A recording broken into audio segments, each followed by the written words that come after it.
Bienvenue, mesdames et messieurs, dans Perfect Actu de ce mardi, le deuxième numéro de la semaine. C'est un plaisir de vous savoir nombreux en train de regarder cette émission. L'actualité reste dominée par les propos provocateurs du président rwandais Paul Kagame, qui estime que son pays, le Rwanda, a des terres à revendiquer à la République démocratique du Congo. Une déclaration qui a suscité beaucoup de réactions, notamment dans la classe politique. Martin Fayulu s'est exprimé, Modeste Batilou-Prévo, président du Sénat, s'est exprimé également sur cette affaire, sans oublier le porte-parole du gouvernement Patrick Muyaya, qui a donné aussi de la voix par rapport à cette sortie médiatique de Paul Kagame. On va aussi faire le point sur le conclave de l'opposition avec cette grande marche qui est annoncée pour le 13 mai prochain.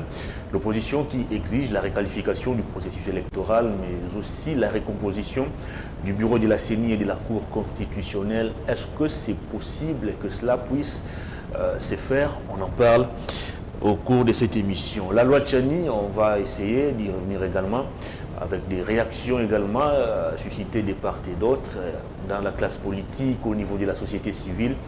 Chacun essaye de donner son avis par rapport à cette proposition de loi qui a été endossée par le député national Nsingi Pouloulou, qui est aussi depuis un moment au cœur de l'actualité, avec sa sortie médiatique la semaine passée, fustigeant ou dénonçant l'implication des Katangais dans la destruction de ces pays. Est-ce que c'était des propos responsables? On en parle sur ces plateaux avec Edmond Izouba, journaliste, patron d'opinioninfo.cd. Bienvenue. Merci beaucoup, cher ami Hervé. Comment allez-vous? Je vais bien, par la grâce de Dieu, comme j'ai l'habitude de le dire. Vraiment, très bien habillé. Ah, merci beaucoup, mais les habits pour un journaliste ne représentent rien. Parce que, pour les journalistes de la télé, oui, mais moi, qui ai eu à suivre vraiment mon parcours à la radio, et aujourd'hui je suis dans la presse en ligne, vraiment ça ne représente pas grand-chose. Bon, bien qu'il y a peu, il y a quelqu'un qui avait dit qu'il y avait une catégorie de journalistes qui manquait de chemises. Ouais. Je constate que vous ne faites plus partie de ces lots de journalistes. Non, les gens font l'apologie des matériels en oubliant ce qui est essentiel. Exactement. Et je pense que nous, comme journalistes, nous donnons ce qui est essentiel à notre public. On n'est pas dans le débat bas étage. Absolument. Ou débat des caniveaux. Sinon, opinioninfo.cd, ça va? On essaye de survivre malgré la situation socio-économique qui nous frappe sérieusement les médias, mais du moins on essaye de survivre. Très bien. On va parler actualité, mais avant cela, une question d'observation. Il y a quelqu'un qui m'a dit hier, depuis un moment, il constate que la presse est plus divisée. Est-ce que vous partagez cet avis ou vous estimez qu'il y a possibilité que les uns et les autres puissent se retrouver autour d'une table et laver les linges sales en famille, comme on le dit souvent? Moi, je ne dirais pas que la presse est divisée. Plutôt, les journalistes qui suivent les intérêts de certains politiciens. Parce qu'il y a une race des journalistes qui est née, qui prend pratiquement la place des acteurs politiques. Et ça, c'est le journalisme que nous n'encourageons pas. C'est pratiquement du militantisme. Or, un journaliste, quelle que soit la situation, il doit être au milieu du village. Alors, face au mal, c'est alors que ça pourrait changer. Un journaliste, à travers ses analyses, à travers ses écrits éditoriaux, ou à travers ses pensées ou sa pensée, à travers, comme j'ai dit, ses examens et tout ça, peut prendre position. Mais la position, généralement, doit aller dans le sens de défendre les valeurs, de défendre les bonnes mœurs et, pourquoi pas, faire la promotion de la démocratie et des droits de l'homme. Est-ce que ce n'est pas aussi quelque part la situation économique qui est à la base de tout ce qu'on voit aujourd'hui? Oui, on sait que le journaliste est le reflet de sa société. Une société pourrie produit des journalistes aussi pourris. Donc, mais avec les lois qui nous encadrent, et avec la nouvelle loi qui vient d'être rectifiée, nous demande à beaucoup plus de retenue, de ne pas suivre, malgré ça, les conditions précaires, mais d'opter pour un journalisme professionnel. Très Donc bien. aujourd'hui, à travers cette loi, nous pouvons catégoriser quelle classe du travail que vous faites pour ne pas vous mettre dans le lot de journalistes. Soit vous êtes journaliste des professions, soit vous êtes journaliste professionnel, soit vous êtes professionnel des médias. Très bien. Et avec ces différentes catégories, nous savons classifier qui est professionnel des médias, qui est journaliste de profession et qui est journaliste professionnel. Donc c'est ça. Mais est-ce qu'avec la nouvelle loi qui vient d'être adoptée, vous pensez qu'il est possible aujourd'hui d'assainir les médias? Oui, on a vraiment renforcé les conditions pour avoir accès à notre profession. Moi, j'ai aimé les points où on martèle sur la formation. Tout à fait. La formation est très importante parce que quand vous allez même à l'UNPC, vous allez trouver une commission de formation. Ça veut dire qu'aujourd'hui, pour avoir la carte de l'identité professionnelle exercée comme journaliste, vous devez d'abord être confirmé que vous êtes journaliste des professions pour être sorti plutôt dans une des écoles de journalisme. Et puis, vous passez les stages professionnels. Après les stages professionnels, c'est le média qui va faire la déclaration auprès des instances d'autorégulation pour avoir accès à la carte d'identité professionnelle. Et aussi, ceux qui n'ont pas eu la chance, par exemple, d'étudier la profession ou d'étudier le journalisme dans les écoles de journalisme, ils passeront 3 ans de stage dans la rédaction avant d'être confirmés comme journaliste professionnel. Donc, on a renforcé même les conditions de création des entreprises des médias. Aujourd'hui, c'est renforcé. Il fallait quand même protéger ces métiers que les gens commençaient déjà à dénigrer, ces métiers que nous connaissons comme métiers nobles, et commencer à prendre un peu de distance vis-à-vis de cette noblesse. Donc, on est en train d'habiller un métier à qui on avait tout vidé, même de l'excellence, vous voyez. Pourtant, il y a encore de bons qui restent encore, malgré qu'aujourd'hui, la profession semble être envahie par ceux qui, je dirais pas des moutons noirs. Pour la plupart des gens qui détruisent cette profession sont vraiment des produits des écoles de journalisme. Mais c'est ça ce qui est encore déplorable, et ça nous jette tous dans une confusion ou forclusion, si vous voulez bien. Est-ce que c'est possible que tout ce qui est écrit dans cette proposition de loi soit appliqué à la lettre? Parce qu'on connaît dans ces pays. Oui, ça sera appliqué, ça sera appliqué dans la lettre, sans pour autant prendre la défense à 100% de cette loi. D'ailleurs, c'est une loi que moi, je soutiens à 40%. Ça veut dire que 60%, c'est beaucoup plus majoritaire. La marge est majoritaire, où je ne suis pas d'accord.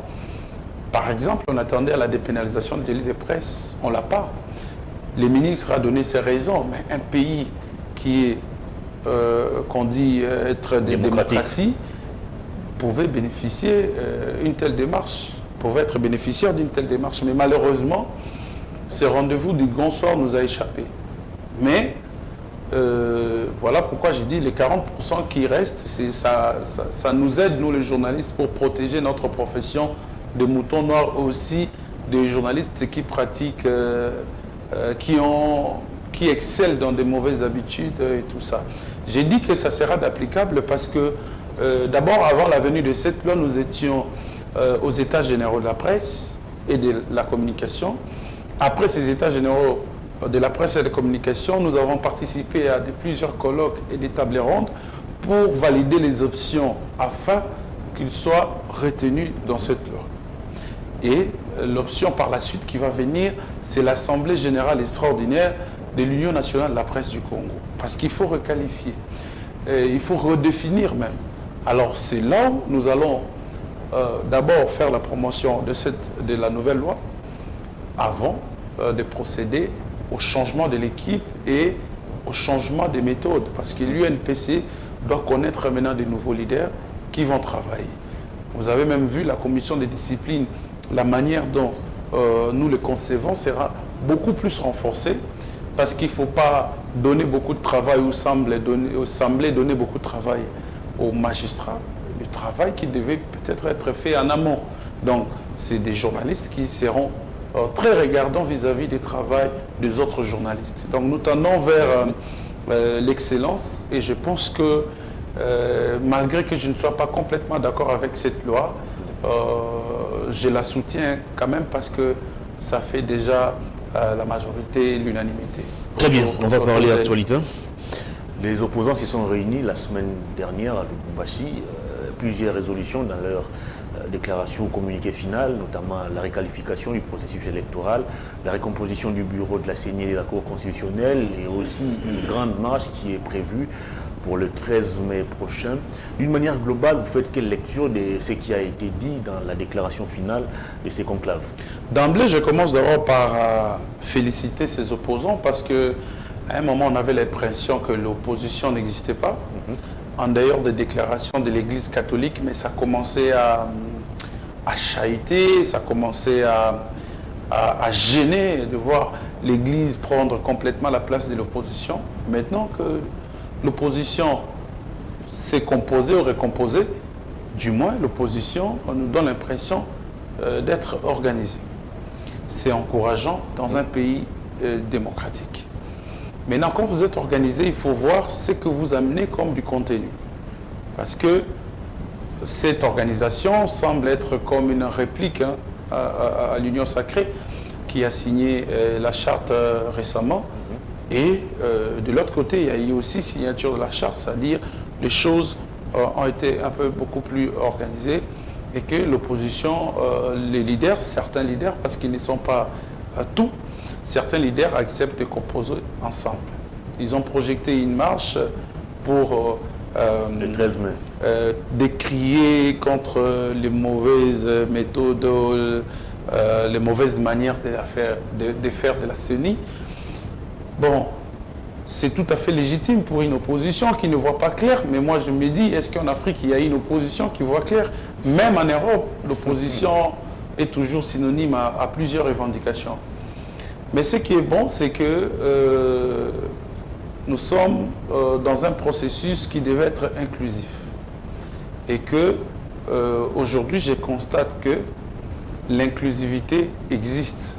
En tout cas, jusqu'à la preuve du contraire, tous les acteurs politiques, tous les parties prenantes, y prennent part. D'où les revendications de ce genre de l'opposition méritaient quand même être examinées par les institutions concernées, notamment la CENI, notamment, pourquoi pas, le gouvernement, et pourquoi pas d'autres institutions. Donc, quand il y a des revendications, il serait mieux de récupérer ces revendications, de l'examiner. Surtout pour des accusations, des revendications liées avec des accusations graves. Vous pouvez convoquer ces opposants et vous leur montrer question seulement de trouver, je dirais pas un commun accord, mais qu'il y ait une sorte de transparence, parce que la CENI est appelée à être transparente vis-à-vis des parties prenantes. Donc, s'il y a une des parties qui se sent lésée, il faut, le mieux à faire, c'est de l'appeler, la faire asseoir sur une table et la faire comprendre. Mais aussi, j'ai ouï dire qu'à la CENI, il y a le cadre de concertation. Et ce cadre réunit exactement les partis politiques. Donc, il y a quand même certaines revendications qui devaient être portées dans ce cadre de négociation. Et c'est alors que la CENI pourra, à sa manière, se montrer un peu plus claire, plus transparente vis-à-vis des revendications de l'opposition. Très bien. Est-ce qu'à ce jour, il est possible que la gouvernance actuelle puisse accéder à toutes ces revendications? Nous sommes à 8 mois des élections. Il y a Chadari qui estime que pour changer la CENI, pour mettre en place une nouvelle équipe de la CENI, ça ne prendra même pas une semaine. Est-ce que c'est possible qu'on puisse aujourd'hui accéder à ces revendications? Bon, c'est un peu compliqué. Pourquoi?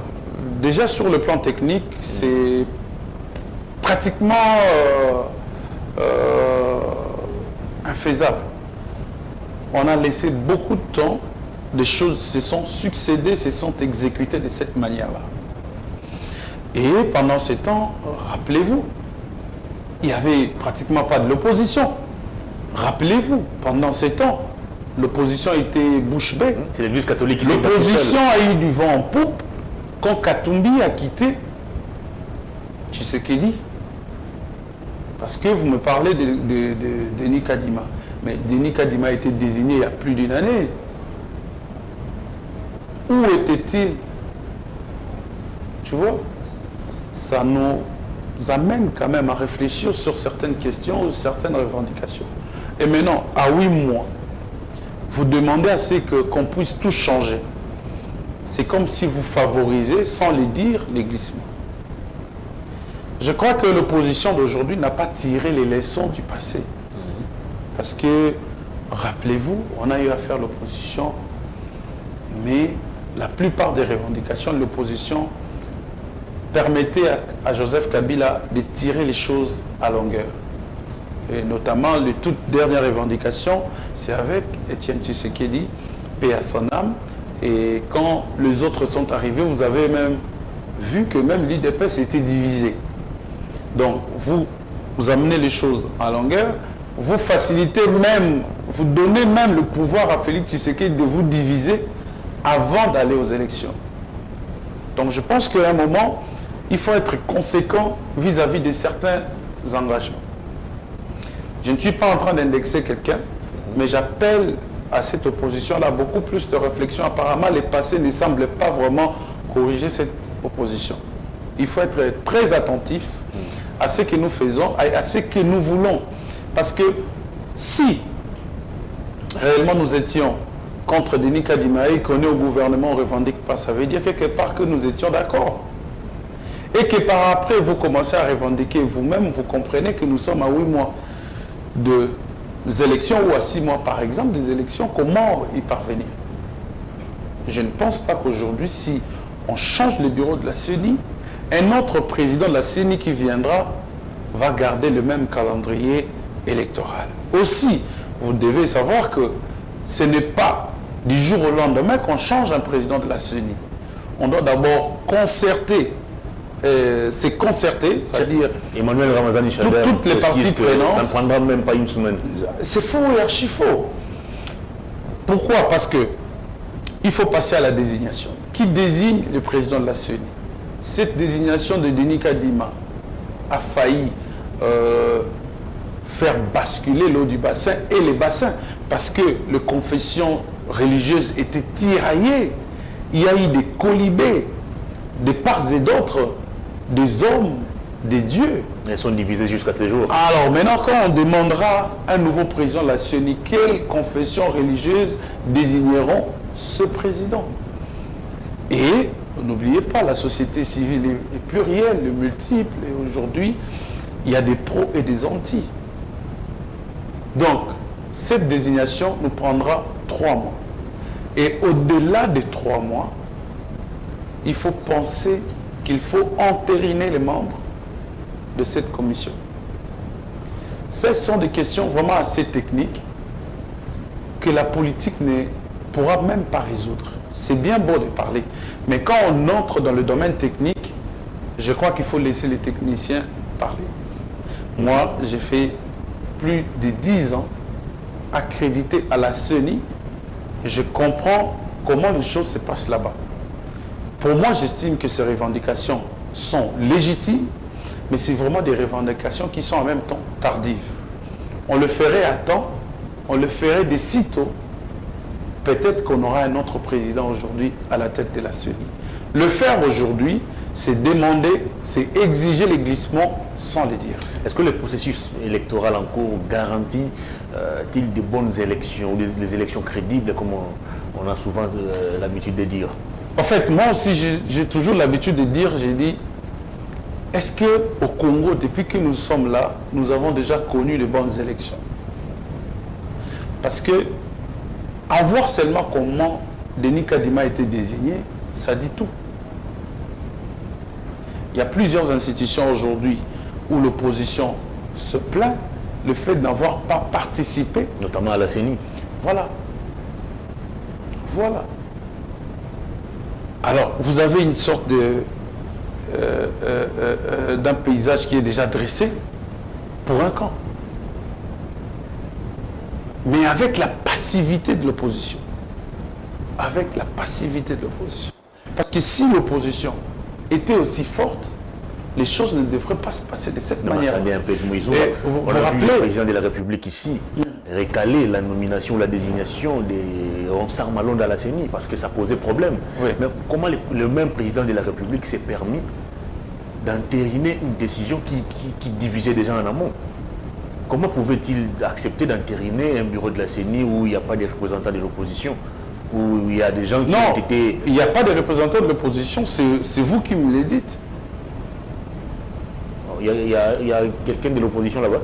Mais vous savez, moi je dis, hein, si aujourd'hui on dit qu'il n'y a pas de représentants de l'opposition, je vous poserai une question de savoir, de me dire Paul Moïndo est de quel parti ou de quel regroupement politique. Parce que Paul Moïndo est de l'opposition. Il y a un monsieur qui est, je crois, vice-président et du PPRD. Non, il a été CENI. radié. Voilà. Il a été radié du PPRD. Tout à fait. C'est pour vous dire que... C'est-à-dire qu'il n'engage plus le C'est pour PPRD vous dire dans ses bureaux. c'est pour vous dire que dans notre classe politique, on n'a pas évolué. C'est pas dire que je suis d'accord avec les gens qui sont radiés de leur parti politique. Mais sauf que nous ne sommes pas sortis de ces revendications traditionnelles. On devrait avancer. En faisant quoi exactement? On devrait avancer. Quand je dis avancer, ça veut dire vous ne laissez pas un processus continuer. Quand je vous ai dit ici au départ, vous réclamez quelque chose, vous savez que vous n'allez pas obtenir. Le président, quand il est en difficulté, il va entrer dans vos revendications. Vous, en croyant que le président va satisfaire vos revendications, en oubliant qu'il est le président parce qu'il veut aussi un deuxième mandat, il viendra pour vous diviser. Quand je parle de la passivité de l'opposition, c'est parce qu'on a laissé les choses se passer et qu'on a fait des choses tardivement. Et c'est cette manière de faire les choses qui aujourd'hui rattrape l'opposition. Si nous considérons tous les jours, nous estimons que l'opposition doit toujours bénéficier d'une certaine attention de la masse et tout ça, c'est aussi quelque part ne pas aider cette opposition. Cette opposition-là a aussi besoin de certaines vérités. On doit dire des vérités à cette opposition. Pas une opposition hypocrite. Quand il y a des appels de pied, vous venez, vous mangez, et quand vous sentez que ce n'est plus à votre avantage, vous quittez. Vous revenez maintenant pour commencer, ou vous devenez carrément le porte-parole de la population. Et là, vous allez comprendre qu'il y a quelque chose qui ne marche pas. Si l'opposition travaille de façon organisée et reste ferme par rapport à ses revendications, je pense que même dans la marche du pays, ça pourra changer grand-chose. Mais aujourd'hui, quand vous faites des analyses, une autopsie profonde autour de la lutte de l'opposition, vous allez comprendre que le pays quand même a pris beaucoup de recul. Mais quand on prend même l'actualité dans notre pays, je ne comprends pas, tout tourne autour de Tshisekedi, de ses actions et les actions des institutions. Mais les actions de l'opposition comme telles, c'est jugé, à mon avis, très faible face à ce régime. Très bien, le train est en marche, les pouvoirs en place semblent faire la sourde oreille face aux revendications de l'opposition. Qu'est-ce qui va arriver si nous arrivons au mois de décembre et que la CENI, les bureaux de la CENI n'ont pas changé? Au niveau de la Cour constitutionnelle, il n'y a pas aussi changement. Qu'est-ce qui va arriver? Est-ce qu'on va aller de marche en marche comme on l'a fait en 2016, 2017, 2018? Qu'est-ce que l'opposition doit faire exactement pour pousser également le pouvoir à accéder à ces multiples revendications? Moi, je pense que l'opposition, en tout cas, doit...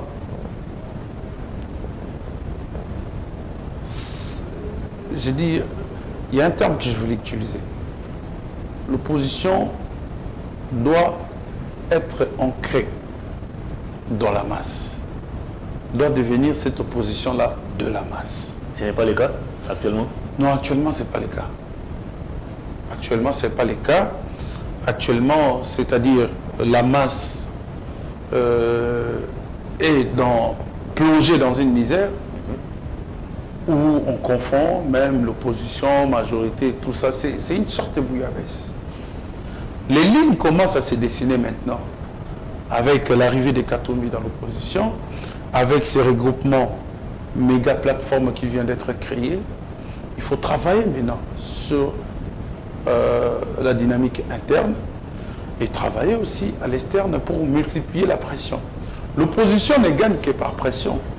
Sans pression, on ne parlera pas de l'opposition. C'est grâce à cette pression-là que dans le passé, Joseph Kabila et ses acolytes étaient dans l'obligation de retirer 3 projets de loi pour la révision de la Constitution. Et ce sont des lois qui devaient contraindre la tenue des élections par les recensements. Vous avez vu la suite? 2015. Alors cette opposition est partie où? Analysons le fait. Les uns sont actuellement au pouvoir. Analysons les faits. Ça veut dire que quelque part, cette opposition doit être consciente de sa lutte historique même, hein, dans le passé, parce que les mêmes personnes qui ont eu à combattre Kabila en 2015, certains sont encore dans l'opposition jusqu'à aujourd'hui. Donc, créer cette histoire, créer une dynamique interne, rester ancré dans la masse et aussi la dynamique externe. D'ailleurs, Katumbi en a beaucoup, en a suffisamment. Donc, je pense qu'il faut encore beaucoup d'efforts pour qu'aujourd'hui, que l'opposition attire l'attention des institutions où elle espère au changement. Mais les revendications, rassurez-vous, ces revendications-là permettront à Félix Tshisekedi, nous savons comment ça se passe, permettront à Félix Tshisekedi d'aller au-delà du délai prévu par la Constitution. Très bien. Le PPRD et le FCC n'excluent pas de rejoindre le groupe des 4. Pour faire quoi? Entre-temps, Mouzito, de son côté, continue de revendiquer non, mais attendez, la paternité de la Attendez. Je pense que le PPRD, comme parti de l'opposition ayant beaucoup de députés, devait quand même être responsable par rapport à certaines déclarations. Ce n'est pas le PPRD qui a pris la ferme décision de ne pas aller s'enrôler. C'est le même PPRD. Vous voyez? Ce groupement, c'est vrai, c'est politique, mais ce que la population attend, c'est que ce groupement doit devenir un regroupement électoral. Mais quand est-ce que ça deviendra, et quand ça deviendra un mouvement électoral, un regroupement électoral, quel sera le discours du PPRD? Je demande au PPRD de garder l'attitude d'Etienne Tshisekedi en 2006, quand il a pris la décision de ne pas participer aux élections. Et je crois que c'est aussi responsable que ça. Vous êtes un cheval non partant, vous vous retirez de la course. Le PPRD dit s'y retrouver dans tout ce qui a été dit lors de ces conclaves de Lubumbashi. D'ailleurs, selon Ramazani Chader qui a tenu ses discours, tout ce qui a été dit, c'est la position déjà développée par le PPRD. D'accord. C'est-à-dire qu'on peut aussi avoir dans des jours qui viennent des grandes actions. Oui, les positions développées dans le passé par le PPRD. Mais la toute dernière position du PPRD, elle était vraiment tranchante. Et la population a compris que le PPRD n'ira pas aux élections, ni le président Joseph Kabila. Parce que c'est lui le président du PPRD. Alors, le parti a décidé que le PPRD n'ira pas aux élections. Et le parti exige aussi qu'on puisse recomposer les bureaux de la CENI et de la Cour constitutionnelle. Oui, et pour quelle finalité? Question de donner aux Congolais des élections crédibles. Pas à eux. Je pense que la politique de la chaise vide, je crois, Tshisekedi en a eu des leçons pour ça. Et son fils en a compris. Et aujourd'hui, il est en train de diriger un grand pays comme la RDC. nous devons être responsables dans certaines déclarations et dans certains propos. Je pense que les PPRD, en voulant anticiper de la plus mauvaise manière que les autres, s'est mordi le doigt. Très bien. Voilà. On va parler de ces propos provocateurs de Paul Kagame. Le président rwandais continue de narguer Kinshasa et malheureusement, c'est des réactions personnelles qui se font attendre jusque-là, mais on attend encore la réaction officielle du gouvernement. Il est certes vrai, Patrick Mouya s'est exprimé. D'une manière générale, vous faites quelle analyse de la déclaration de Paul Kagame? Est-ce que c'est de la provocation? Est-ce que c'est de la folie? Vous estimez que Kagame est en train de réclamer quelque chose qui est légitime? Il n'y a pas de légitimité dans cette déclaration. Kagame est devenu tout simplement fou. Parce que acculé de gauche à droite, il ne sait pas comment s'en sortir. Et moi, je suis en train d'imaginer comment ça sera la fin de Kagame. Ah, vous voyez déjà la fin? Oui, mais parce qu'il soulève un problème où il sait que son pays a gravement tort. Les problèmes des frontières héritées de la colonisation. J'ai lu tous les livres, tous les ouvrages. Des historiens. Que ce soit des historiens, que ce soit de la géographie. Sans le Congo, le Rwanda n'existera pas. Sans le Congo, sans notre pays à nous, le Rwanda ne pouvait pas exister. C'est l'Allemagne, en 1980, qui va solliciter certains espaces pour permettre à ce petit pays, qui est une commune vraiment, c'est pas un territoire, mais vraiment une commune, d'exister. Parce qu'on doit rappeler à notre peuple que vers les années 80, vu la maltraitance qui s'est passée là-bas, au Rwanda, certains Rwandais ont fui la souffrance, ont fui les tueries de l'empereur du Rwanda pour venir se réfugier chez nous. Et aujourd'hui, c'est la population qu'on appelle les Tutsis congolais. Et aujourd'hui, nous cohabitons avec eux. Ils sont considérés aujourd'hui comme des Congolais. Le Rwanda a sollicité des espaces pour avoir les lacs. Et le Congo a accédé à la demande de l'Allemagne. Prenez même la carte, parce que jusqu'en 1908, la carte était restée identique de l'État indépendant du Congo. Vous avez encore des partis rwandais qui sont chez nous. Alors, déjà un président comme ça qui ne maîtrise pas sa propre histoire, hein, qu'est-ce qu'il dira à son peuple? C'est la méconnaissance historique simplement. Non, les historiens africains, ça manque. Mais attends, Musée royal de l'Afrique centrale, ce n'est pas loin, MRAC. Allez visiter tous les ouvrages écrits par des historiens. Est-ce qu'il a le temps pour ça? Pour tuer, en tout cas, il en a le temps. Il a développé un esprit des massacres, des cannibalistes. Donc, Kagame est vraiment cette vermine, hein, qui tue la solidarité qu'il y avait en Afrique centrale. Qui tue la belle époque qu'il y avait. À l'époque du Zaïre, l'Afrique centrale respirait mieux. Mais qu'est-ce que ces pays-là sont devenus aujourd'hui? Kagame a rendu le Rwanda plus problématique que tous les autres pays de la sous-région, des Grands Lacs. Le même Rwanda a des problèmes avec l'Ouganda. Rappelez-vous, dans la même déclaration où il dit qu'il y a des espaces à récupérer chez nous, en même temps il cite encore l'Ouganda. Le même Rwanda qui a des problèmes avec l'Ouganda, a des problèmes au Congo, a aussi des problèmes avec Burundi. Mais en oubliant que lui, il est au milieu.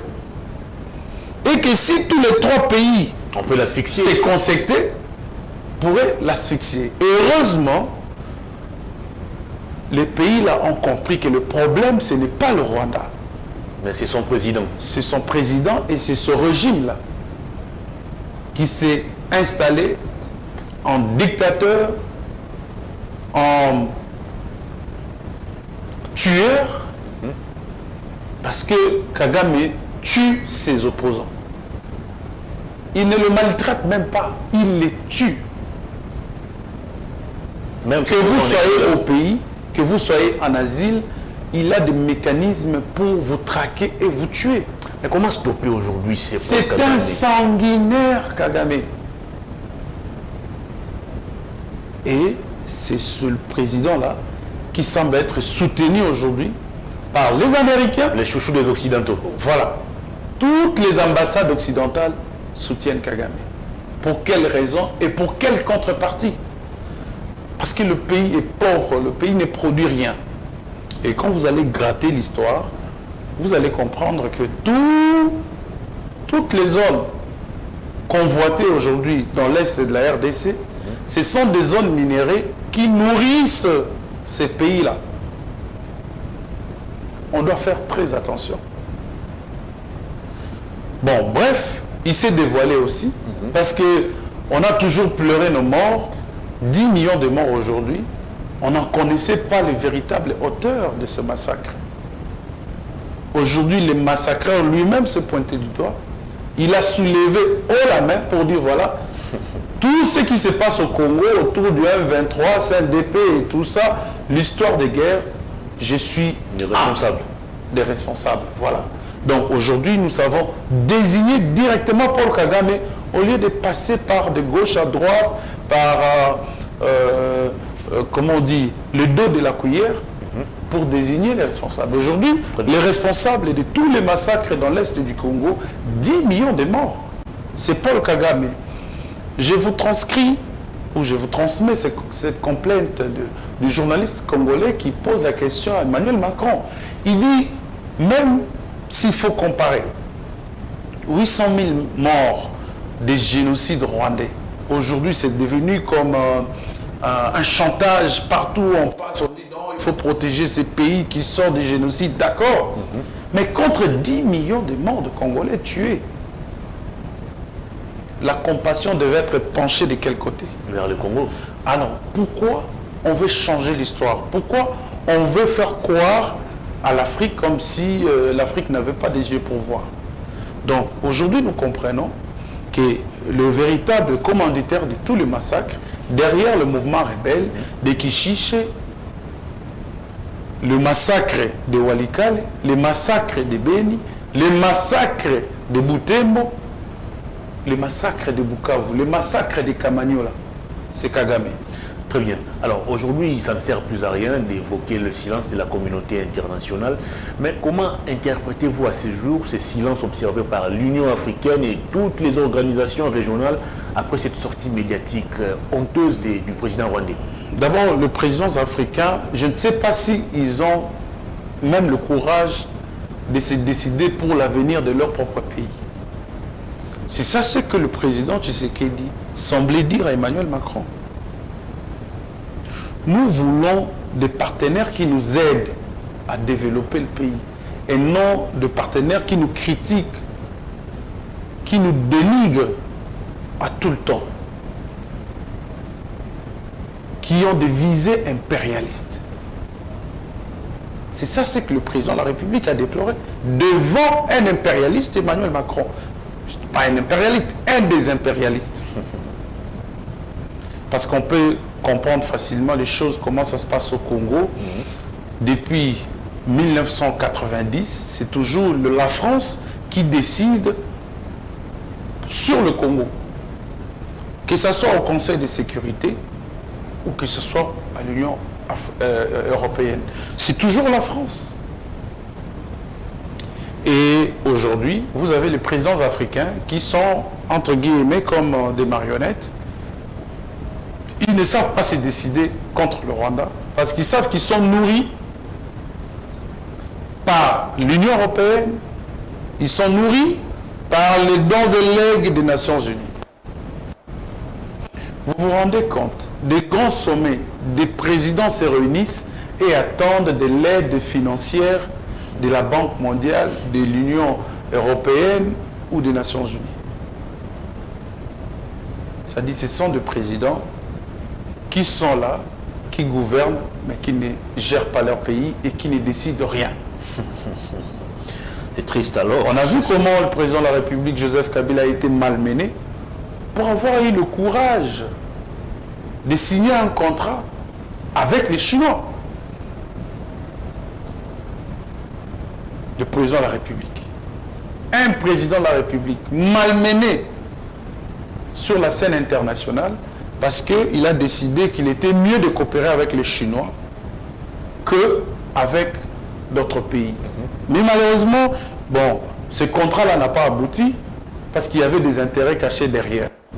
Peut-être que les intérêts que les Français voudraient bien récupérer, que les Américains voudraient bien, qu'aujourd'hui ça soit un bien pour les Chinois, ça provoque ce que ça provoque. Voilà. Donc le président a été malmené. Donc aujourd'hui, même quand on parle de la solidarité africaine, je ne sais pas si ça se situe à quel niveau. Nous avons connu des graves accidents ici, des érosions qui ont emporté des vies des gens. Vous avez entendu un pays africain venir avec une aide financière pour soutenir, ne serait-ce que la ville de Kinshasa ou le Congo. Nous connaissons des situations assez graves, des crises humanitaires dans l'est du pays. Aujourd'hui même, quand le président atterrit ici, les présidents viennent nous visiter, ils préfèrent aller là-bas. Ils voient, mais quand ils rentrent, ils ne décident pas. Le président suisse est dans cette zone. Je ne sais peut-être pas s'il a quitté, il est déjà rentré, mais la situation demeure. Il n'y a pas de changement. Les gens se sont entassés à Nyiragongo, sans abri. Ils ont quitté Rutshuru, ils ont quitté Masisi, et une partie de Nyiragongo, comme les Kibumba, ils sont venus se réfugier dans le Nyiragongo, dans le quartier qu'on appelle Kanyaruchinya. Et là, vous voyez comment les tentes de fortune sont installées avec des bois insoutenables. Vous passez la journée, vous avez des enfants de 2 ans, de 3 ans, qui quémandent sur la route. Voilà où se trouve la solidarité africaine. C'est pour vous dire quelque part que ce président-là, il gère, mais il ne dirige pas leur pays. Parce que la plupart de leurs décisions, les grandes décisions, sont attendues à l'extérieur. Très bien. Pourquoi pas au niveau de l'Europe ou des États-Unis d'Amérique. Alors, face à cette menace de Paul Kagame, le président du Sénat... La menace est tellement faible que... Oui, le président du Sénat. Le président du Sénat en appelle à la solidarité ou à la cohésion nationale. Mais est-ce qu'il est possible de parler cohésion nationale alors que dans la famille politique même du président de la République, il y a quelqu'un qui brille par un discours séparatiste? Vous avez suivi les députés de Singipulu la semaine dernière, qui présentent les Katangais comme les responsables de la destruction de ces pays. Est-ce qu'on peut avoir la cohésion nationale dans un contexte pareil?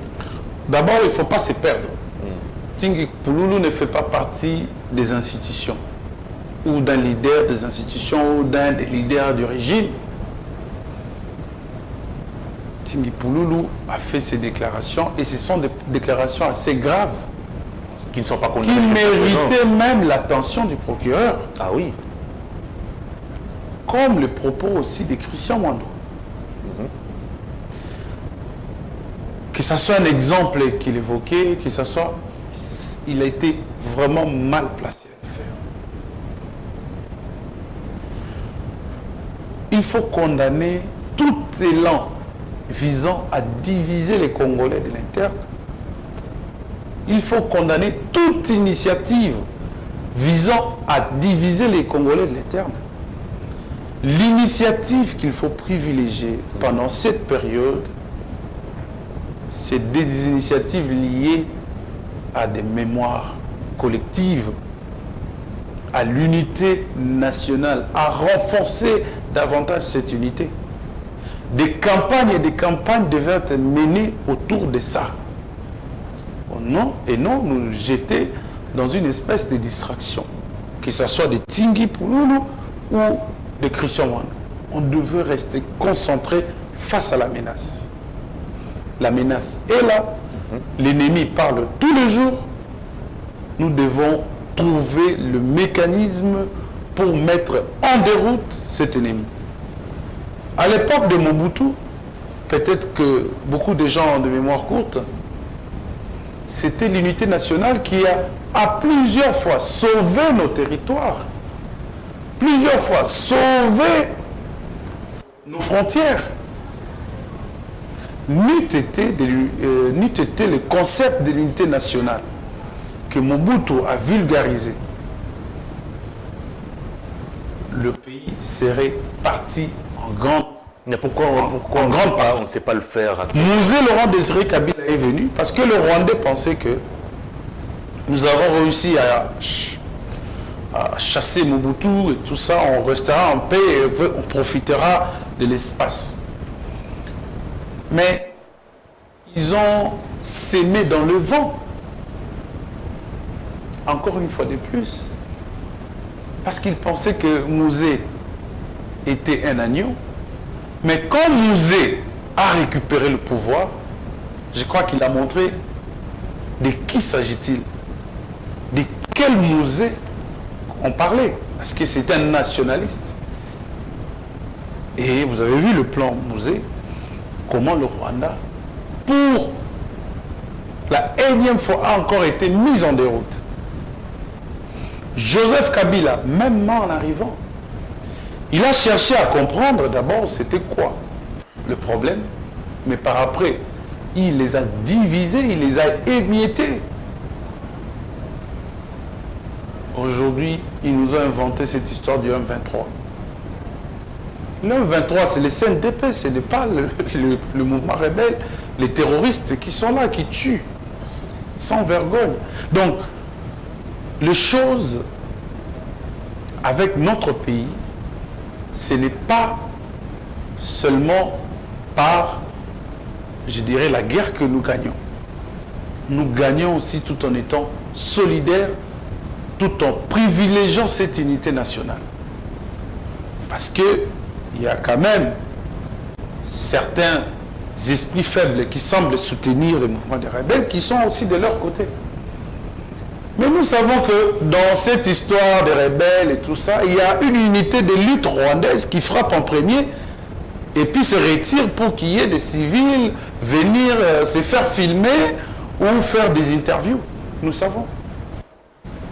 Et pendant toutes ces guerres, les Congolais ont privilégié l'unité nationale et c'est ça qui a sauvé le Congolais. Très bien. Donc nous ne perdons pas la face, nous ne perdons pas des bonnes notions de cette unité nationale au profit, par exemple, d'un pouvoir que vous laisserez, d'un pouvoir qui est peut-être limité dans le temps.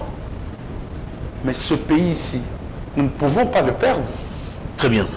La proposition des lois Tchani continue de faire couler beaucoup d'encre et de salive. Le cardinal s'y est opposé, l'archevêque de Lubumbashi, les ONG des droits de l'homme, les mouvements citoyens, quelques acteurs politiques. Vous faites quelle lecture de cette proposition des lois? Tous les citoyens consciencieux des problèmes actuels du pays ne peuvent jamais soutenir une telle loi ou une telle initiative. Ça divise, comme je l'ai dit. Je rappelle que le président de la République lui-même a eu à plusieurs fois dénigré cette initiative. Les gens qui ont détruit ce pays, en quoi est-ce qu'ils sont moins congolais que les gens qui ont préféré le bonheur pour le pays? Le débat devrait se situer à ce niveau. Et puis, quel est le débat que les Congolais attendaient? Mais le président de la République, quand il a eu le pouvoir, il avait tout brossé. Qu'on attendait que nous puissions quitter la présidentielle à un tour au détour. On attendait que cette question de double nationalité soit précisée par la Constitution pour permettre à nos frères de la diaspora de voter comme ça se passe dans d'autres pays de démocratie moderne. Mais voilà, on nous évite tous les débats qu'on avait autour de la Constitution pour nous amener celui des pères et des mères. Cette loi-là ne passera pas. Parce que ce n'est pas ça l'idéal. Ce n'est pas ça ce que les Congolais attendent. Cette loi-là ne passera pas parce que ceux qui ont été immolés, ceux qui dans le passé ont défendu des communautés congolaises, ceux qui ont privilégié toujours le bien-être des Congolais, pour la plupart, n'étaient pas des Congolais, des pères et des mères. Mais ils avaient un souci, ils avaient l'amour, ils ont aimé ce pays. Alors, la notion est là. Est-ce que vous aimez ce pays ou pas? Si vous aimez ce pays, vous n'allez pas vouloir les diviser. Nous avons connu des situations assez graves. Il y a des Congolais qui sont allés chercher la vie ailleurs parce que la situation du moment ne leur permettait pas de vivre. À l'époque de Mobutu, à l'époque d'Isaïr, pendant la dictature, beaucoup, ceux des Congolais ont fui le pays. Est-ce que c'était par leur propre volonté? Parce qu'ils subissaient des menaces, des morts, et qu'ils n'avaient pas d'autres options que celle de fuir. Mais quand ils veulent retourner avec leurs enfants, vous allez leur dire, voilà, vous revenez, mais vos enfants, malheureusement, dommage et tout ça, non? Comment vous allez chasser quelqu'un qui a, bon, la peau métissée, je vous accorde, mais qui s'appelle Chimanga? Attends, j'ai la peau métissée, oui, d'accord, mais je suis Chimanga, moi. Vous n'allez pas me donner une autre nationalité. Je suis Congolais. Alors, est-ce que Chimanga aime le pays? Pourquoi pas? Pourquoi pas? Donc, il ne faut pas diviser. Voilà pourquoi dans mon introduction, j'ai dit toute initiative visant à diviser le Congolais pendant cette période, ce sont des initiatives à jeter dans la poubelle. C'est même un débat des caniveaux. En suivant même Noël Tiani, lui-même, il confond même sa propre loi. Parce que là, il vise directement les personnes métissées. Et il les cite même. Il les cite énormément. On devait prendre beaucoup de recul, même Bosso. Je pense que quand il a reçu cette loi... Pourquoi il a accepté s'afficher comme ça? Non, parce que aussi... Il y a tout un bureau pour ça. Parce que aussi... Il ne pouvait pas refuser une initiative d'un citoyen. Ça serait aussi violer la Constitution. Mais quand cette proposition de loi a été déposée en 2021, ce n'est pas Mbosso qui l'a fait. Oui, c'est un bureau d'études après analyse. Pourquoi c'est qu'il a rejeté des affichés? Non, mais cette fois-ci, ça passera aussi par le bureau d'études. Je crois dans le passé, il avait aussi reçu. Ils ont fait des interviews, mais ça n'avait pas passé. Okay. Mais au nom des sangs des martyrs, de ceux-là qui n'étaient pas des pères et des mères, qui par les soucis, par l'amour qu'il y avait de la patrie, par les chauvinismes développés, ont cédé leur vie, ont protégé des communautés pour que le Congo aujourd'hui soit un et indivisible. Donc je pense qu'au nom de ces martyrs-là, cette loi mérite d'être jetée dans les caniveaux. Vous avez quelle garantie que cette proposition de loi ne passera pas? J'ai beaucoup de garanties. L'Union sacrée majoritaire. J'ai beaucoup de garanties. D'ailleurs, c'est une loi qui divise même l'Union sacrée. Et heureusement, le débat n'est pas encore là. Le débat n'est pas encore posé au niveau de l'Union sacrée. C'est vrai, dans les analyses, on peut pousser le bouchon trop loin, mais le débat ne se pose même pas, même au niveau de l'Assemblée nationale. Ce sont des individus vraiment qui sont en train d'analyser de façon particulière, de façon individuelle. Mais est-ce que ça passera? Est-ce que c'est une garantie que cette loi passera? Je pense que la majorité de la population est contre cette loi, et contre cette initiative. C'est par défaut qu'on appelle ça la loi, parce que ça crée déjà débat. Mais c'est encore une initiative. Mais je demande le sort de Noël Tiani quand cette loi sera rejetée. Est-ce qu'il aura encore le courage? Parce que il n'a aucune autre initiative dans le pays. Il attendait, je ne sais pas, être nommé, casé à la Banque centrale du Congo. Ça n'a pas marché. Il avait un plan Marshall qui devait booster l'économie du pays. Maintenant, même le plan en question a disparu. Même les ambitions présidentielles qu'il avait, on ne sait pas s'il les a encore aujourd'hui. Parce que il semble qu'il garde encore la nationalité américaine jusqu'aujourd'hui. Vous imaginez? Récemment, il exigeait la restitution de ces 100 000 $. Voilà. Comme caution en 2018. Voilà. Après la sortie médiatique de Corneille Nangaa. Vous vous en rendez compte? Et nous voulons trouver du sérieux dans le monsieur comme Noël Tiani, qui lui-même amène des débats qui n'honorent pas le pays. Et quel est l'intérêt de Ntingi Mpululu derrière cette proposition de loi? Cette initiative devait être portée. Il n'a pas quelque chose à Cette initiative percevoir. devait être portée par un député. Mais je me demande est-ce que ça devrait être Ntingi Mpululu, parce que je les trouve un peu cartésiens. Excusez-moi, au-delà de toute considération, je trouve Ntingi Mpululu vraiment un peu cartésien. C'est quelqu'un qui a fait les sciences techniques, il est logique dans certaines choses. Mais là, du coup, je ne comprenais pas comment il pouvait se retrouver dans ce carré-là. Est-ce que c'est lui qui devait jouer ces jeux-là? Est-ce que ce n'est pas un jeu politique? Est-ce que ça devrait passer par lui? En tout cas, jusque-là, je n'arrive pas à définir les vraies motivations de Ntingi Mpululu. Comment il s'est retrouvé là? Lui qui est un homme correct. Ntingi Mpululu, quand il vous parle du courant, il vous parle de l'électricité. Il avait plusieurs idées avant de devenir député. Mais je vous dis. Et actuellement, il n'en parle plus. Non, mais il en parle. Mais sauf que ces idées de Ntingi Mpululu, ça se limite au niveau de sa circonscription électorale. Mais ce sont des idées qui devraient être vraiment assez bénéfiques pour tout le pays. Il a quand même de temps en temps partagé certaines réflexions. Mais ce qui m'a beaucoup plus étonné, écœuré, c'est de le voir courir derrière cette initiative. Et lui-même, en la défendant, il a quand même beaucoup de difficultés. Je pense qu'il ne se sent pas dans sa peau quand il se met à défendre. Mais pourquoi ne peut-il pas abandonner cela? Ah ben ça c'est lui-même maintenant. On ne sait pas quel intérêt il a derrière. Vous savez, en politique, il n'y a que des intérêts qui priment. On ne sait pas quels sont les intérêts qu'il poursuit derrière cette initiative. Mais les intérêts qu'un homme d'État devrait soutenir, devrait encourager, devrait promouvoir, c'est des intérêts collectifs, les intérêts de la communauté. Une communauté qui n'est pas d'accord avec une initiative, vous ne pouvez pas la forcer. Vous ne pouvez que retirer.